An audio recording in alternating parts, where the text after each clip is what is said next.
Fidelity drops the ball again on retirement planning. It's the second time I posted this video because the first time the audio was horrible, so I had to repost it, and let's get this time. Oh, Fidelity. I thought, man, when they wrote this article, initially I was like, hey, they're getting, and then I read it, I was like, oh, no, they're still dropping the ball. All right. My man Tom sent this to me. Tom crushes. I don't care what anybody says. Tom and PA, kicking ass and taking names. So Fidelity says, August 9, 2023, just a few months back, what will my savings cover in retirement? Plan for your savings to provide about 45% of your pre-tax retirement income. All right, we're going to scroll on down. They say Fidelity analyzed extensive spending data and found that most people needed to replace between 55 and 80% of their pre-tax income, pre-retirement income, after they stopped working to maintain their lifestyle in retirement. Interesting. So we have a challenge about maintaining your lifestyle in retirement. It's like maintaining my working lifestyle. Okay, but even if we go with that, that's fine. And here again, they're wrong. Literally, it's crazy. So right here.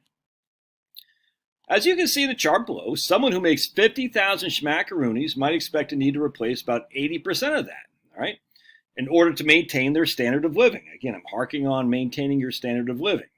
While someone who earns 200,000 might need to aim replace closer to that, to about closer to 60%. All right, so we're going to just talk about this guy right here, $50,000 guy, retirement income. Right? Income replacement rate. They should say pre-retirement income right here. So there's a mistake there. I don't get why they did that, but whatever. Again, so they're going to need about 80% of their pre-retirement income. That's literally pretty simple. How much is that? $40,000. Even a caveman can figure that out. If $50,000 is our income and we need 80% of that, that's $40,000. We need $40,000 our pre-retirement income. How much Social Security? Fidelity thinks about 35% will come from Social and 45% from savings. All right, so let's give it out here. Let's see. As you can see in the chart above, a person earning $50,000 a year could expect to collect about 35% of their income, or $17,500 from Social Security. $17,500. Let's take it. Here they're saying Social Security is $17,500 divided by 50,000. Your pre-retirement income. Social Security will replace about 35% of your pre-retirement income. So what we're going to do here is we're going to say 17,500. How are they getting that number? It seems awful weird to me. And we're going to do a simple-minded, because we're just all cavemen, way to analyze what our Social Security benefits should be if we made $50,000 a year. It's quite simple. $50,000, we're going to assume that's what you made throughout the course of your working career. 35 years. Remember, Social Security, they take the top 35 years of your indexed earnings. All right, so we're just going to assume 50,000 in 2023 was the equivalent of 18,000 in 2018, or not 18, but 2010, 10,000 in 1990, something like that. Doesn't matter. So we're going to average 50,000. Index earnings means it's been adjusted with the change in the average wage index. More than inflation. It's actually a little bit higher than inflation. Anyway, so we have 50,000 is what our total earnings are, indexed for 35 years. All right. Now, what we do is Social Security, they take your top 35 of those indexed years. So 36, 37, 38, they just wipe them off. You've been paying it in the Social Security, but you don't get that money back. It just goes to kind of supplement the Social Security benefit, but you don't get any benefit of that. So they take your top 35, all right, they divide by 420, all right, because they say your top 35, we're going to add all these together, and we're going to divide by 420. We're going to skip that part. We're just going to do it at 50,000 divided by 420. Why? Because we're saying 50,000, divide by 12, excuse me. Why? Because we're trying to get our average indexed monthly earnings. I'm just doing a shortcut here. Normally, you take your top 35, you add them all together, all right, you divide that by 420. That's what we do. Here, we don't need to do that. We're just going to do it, our average indexed monthly earnings, where we're going to get our average annual wage benefit of 50,000 a year. We're going to divide that by 12 to get our AIME, which is our average indexed monthly earnings. Let me explain that again, because I'm sure I'm confusing people. Social Security, they take your top 35 years of index earnings, they add them all up, then they divide by 420 to get your AIME. All right. We're just skipping that step. We're saying we're not going to take your top 35, add them all up, and divide by 420. We're just going to assume your average index earnings was 50,000 a year for 35 years, and we're just going to say 50,000 divided by 12 will give us the exact same numbers. 4,166 is our AIME. I've done many videos on Social Security. If you're not following this, just hang tight. Your AIME is not your amount you're getting from Social Security. All right, that's not what happens. What we do, we got to find our PIA. Our PIA is our primary insurance amount. That's the amount we get from Social Security at our full retirement benefit. And we're going to say your full retirement benefit is 67. All right, now your PIA, there's 3 bend points, 0.9, 0.32, and 0.15. All right, so the first $1,100 roughly, you get 90% of that. The first $1,100 of your AIME, you get 90%. In this case, it's $990. The next amount, in this case, is going to be the whole thing, is $3,066, and it's roughly $980. You only get 32% of the next amount. Like, and this right here is like anything above. If your PIA is above 6,000, anything above 6,000, you only get 15% of.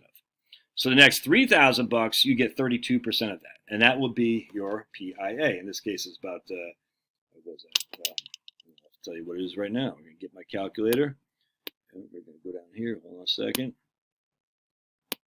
What do I do here? Hold on just a second. Oops, there we go.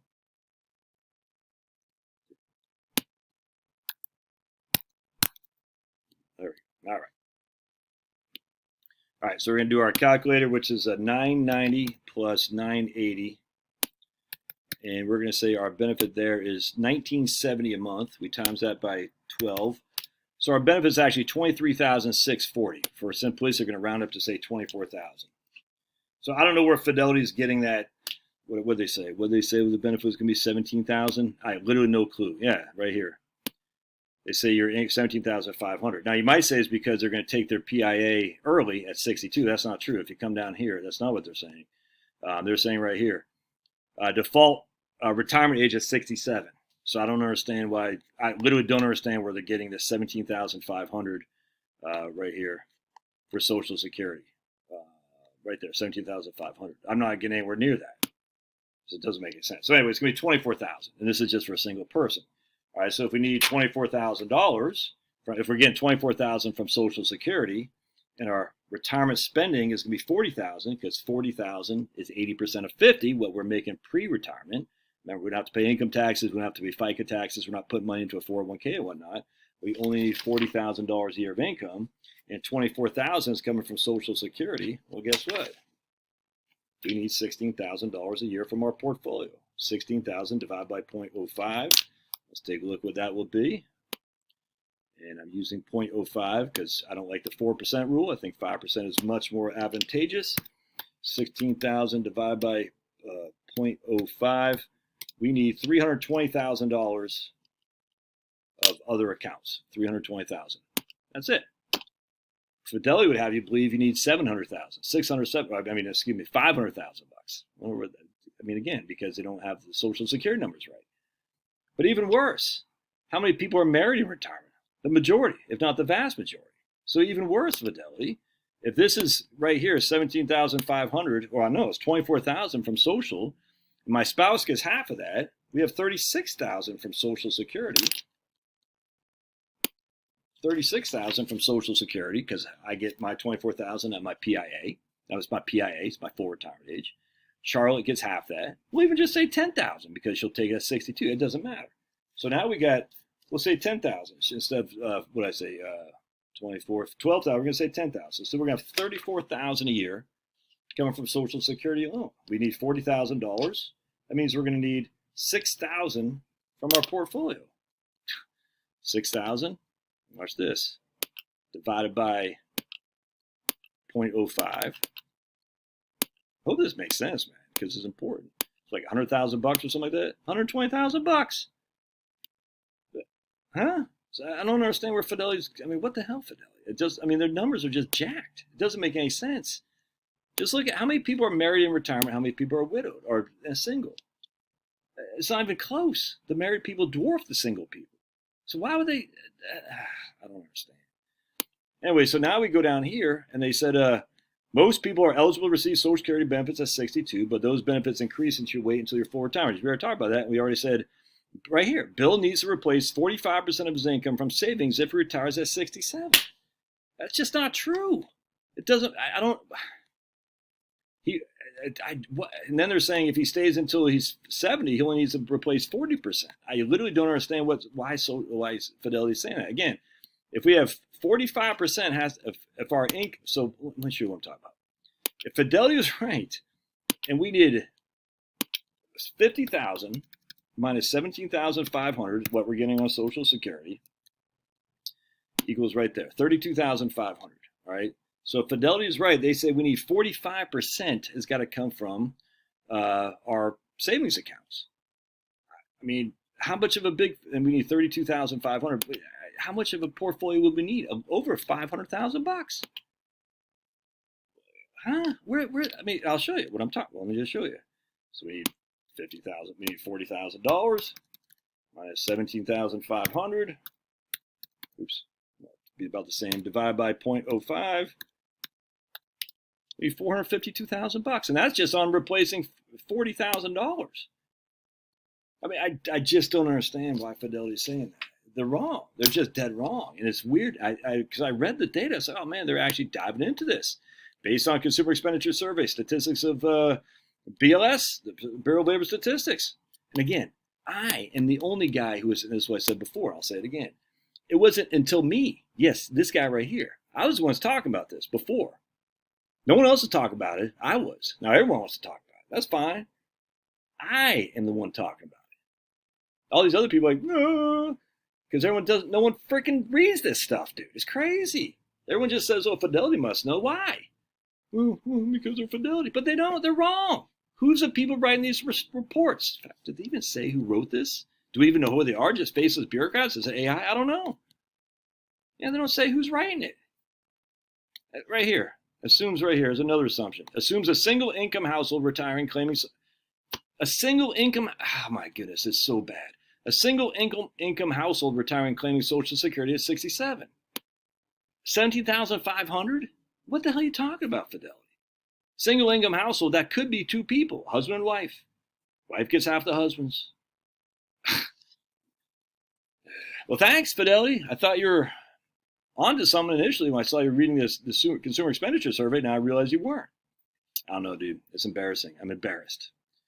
That's why I got to stay tuned to your old buddy Josh. I will take you to the promised land. I'll get you there. All right, God bless. We'll see you.